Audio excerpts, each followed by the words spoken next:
యాదాద్రి లక్ష్మీ నరసింహ ఆలయానికి భక్తులు పోటెత్తారు. ఆదివారం కావడంతో స్వామివారిని దర్శించుకునేందుకు భారీగా తరలివచ్చారు.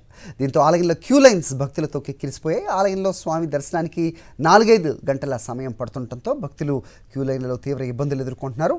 యాదాద్రి లక్ష్మీ నరసింహస్వామి ఆలయంలో ఏసీలు, ఫ్యాన్లు పనిచేయకపోవడంతో ఇక్కట్లు పడుతున్నారు. క్యూ లైన్లలో గంటల తరబడి నిలబడే పరిస్థితి ఎదురవడంతో పలువురు మహిళలు అనారోగ్యానికి గురయ్యారు. నిన్న క్యూ లైన్స్లో నిలబడి 3 భక్తులు స్పృహ తప్పి కింద పడిపోయారు. వెంటనే గమనించిన ఎస్పీఎఫ్ పోలీసులు, ఆలయ అధికారులు భక్తులను హాస్పిటల్కు తరలించాల్సి వచ్చింది. ఆలయంలో సరైన మౌలిక సదుపాయాలు కల్పించలేకపోవడంతో భక్తులు ఆగ్రహం వ్యక్తం చేస్తున్నారు. క్యూ లైన్స్లో ఉన్న వారికి తాగునీరు అందించడంతో పాటు ఆలయంలో ఏర్పాటు చేసి ఫ్యాన్లు, ఏసీలను రిపేర్ చేయించాలంటూ సూచిస్తున్నారు.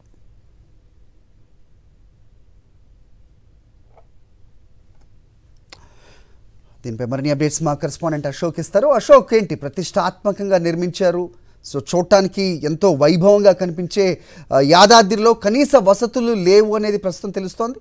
సో భక్తులు స్పృహ తప్పి పడిపోతున్న పరిస్థితి ఏం జరుగుతోంది అక్కడ, ఏం చెప్తున్నారు ఆలయ అధికారులు, అప్డేట్ చెప్పండి.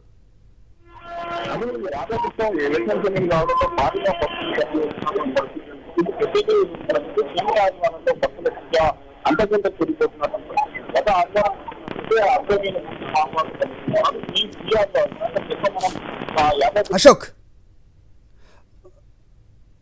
రైట్, లైన్ సరిగా ఉన్నట్టు అనిపించట్లేదు. మళ్ళీ మా కరెస్పాండెంట్ అశోక్ని కనెక్ట్ చేసే ప్రయత్నం చేస్తాం. మొత్తానికి యాదాద్రిలో భక్తులు ఇక్కట్లు పడుతున్నారు. లోపల పనిచేయాల్సిన ఏసీలు అలాగే ఫ్యాన్లు కూడా పని చేయని పరిస్థితి కనిపిస్తోంది. సో నిన్న 3 భక్తులు స్పృహ తప్పి పడిపోవడంతో వాళ్ళని హాస్పిటల్కు చేర్పించాల్సిన పరిస్థితి. ప్రస్తుతం క్యూ లైన్లన్నీ నిండిపోయి చాలా ఇబ్బందులు పడుతున్నట్టుగా, ఆదివారం కావడంతో ఒకంత రద్దీ ఎక్కువగానే భక్తులది కనిపిస్తున్న పరిస్థితి మనకి యాదాద్రిలో కనిపిస్తోంది. అలాగే లోపల ఫ్యాన్లు, ఏసీలు కూడా పనిచేయకపోవడంతో తీవ్ర ఇబ్బందులు ఎదుర్కొంటున్నారు భక్తులు. సో ఈ మధ్యకాలంలో మనం టెంపరేచర్స్ ఏ విధంగా పెరిగాయో మనకి తెలిసిందే. ఇలాంటి పరిస్థితుల్లో అక్కడ కనీస వసతి అని చెప్పాలి, కనీస సదుపాయం ఫ్యాన్లు అనేది అవి కూడా పనిచేయని పరిస్థితిలో ప్రస్తుతం యాదాద్రి ఉంది. సో మనకు తెలిసి ఎంతో ప్రతిష్టాత్మకంగా ఎన్నో కోట్లు వెచ్చించి దీన్ని అత్యంత వైభవంగా సుందరంగా తీర్చిదిద్దిన ఆలయంలో కనీస వసతులు ప్రస్తుతం కరువు అవడానికి ఏంటి కారణం అనేది కూడా ఆలోచించాల్సిన అవసరం కనిపిస్తోంది. భక్తులైతే తీవ్ర ఇక్కట్లకు గురవుతున్నారు.